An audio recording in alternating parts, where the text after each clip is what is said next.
When Cyclone Ditwah hit Sri Lanka, it triggered over 1,000 landslides and flooded over 500,000 hectares of farmland, making it the country's deadliest natural disaster since the 2004 tsunami. But this catastrophe wasn't just an act of nature, it's decades in the making. When it hit, lives were lost, energy generation.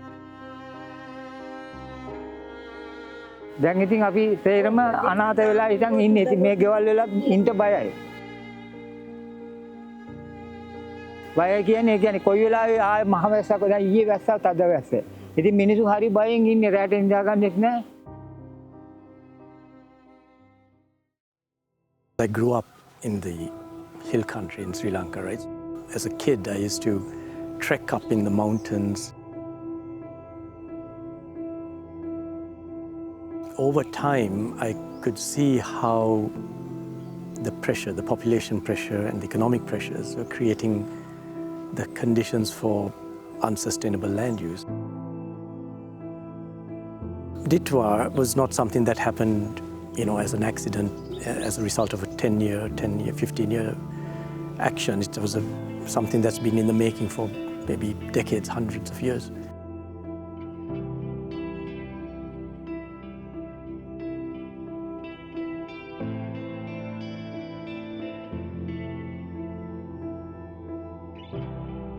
For decades, the upper watersheds have suffered from a lack of soil conservation. Forests were cleared for crops, which eroded the soil and destroyed the landscape's natural sponge effect. Without deep roots to hold it together, the earth could no longer regulate the rainfall. Certain parts of the upper watershed are losing about 80 to 90 metric tons of topsoil per year, per hectare. It has gradually reduced the topsoil layer to a point where you have such a small, thin layer of soil that with a massive, rainfall, inundation, it doesn't take long for that soil to get saturated and then just completely slide off the bedrock. Erosion at the scale that it's happening now is unprecedented. That is the difference. In the last 50, 60 years, the level of erosion that's been happening is really scary. We have taken footage of places in the upper watershed where you have unsustainable land management, what we call chaina cultivation in Sri Lanka, which is slash and burn cultivation, where you have absolutely no protection of the soil, completely on very steep slopes. And then we overlay those areas with the areas in which landslides happen. And no surprise, a lot of landslides actually happened exactly where these unsustainable land management was taking place.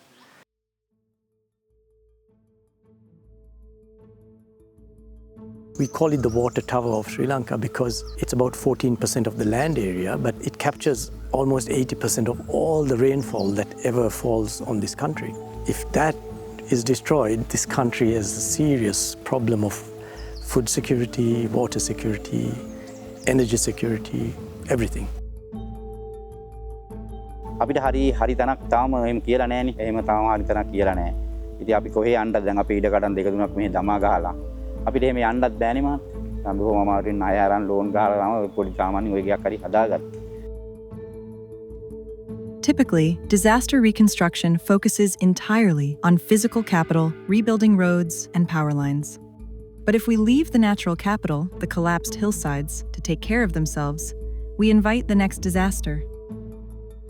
The cyclone really kind of gave us an opportunity to highlight exactly what's going on in the upper watersheds. Through the Upper Watershed Ecological Restoration Program, the government of Sri Lanka and ADB are creating a long-term fund to support restoration. Instead of abandoning their land, local communities will be paid to protect it.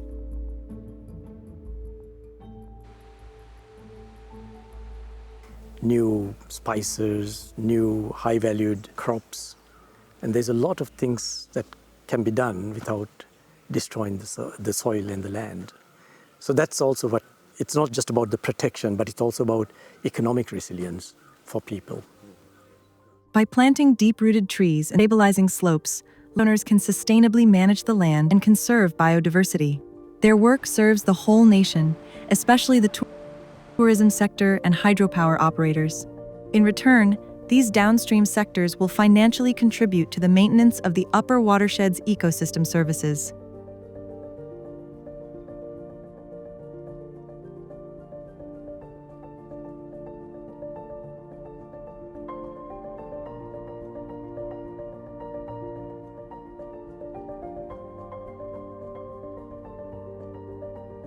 The upper watershed is what attracts the most tourists to come into Sri Lanka. The Pico Trail, which has now gone, international, is all up in the hill country.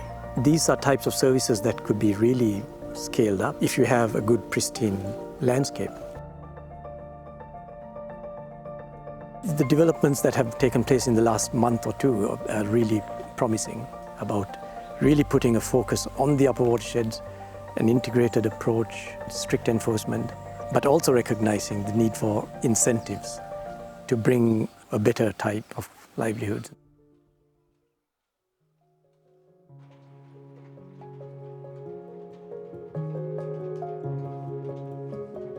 Cyclone Ditwah was a tragic wake-up call, but it has provided a rare opportunity to heal damaged hillsides and lay the foundation for sustainably financed restoration and management of Sri Lanka's upper watersheds for generations to come.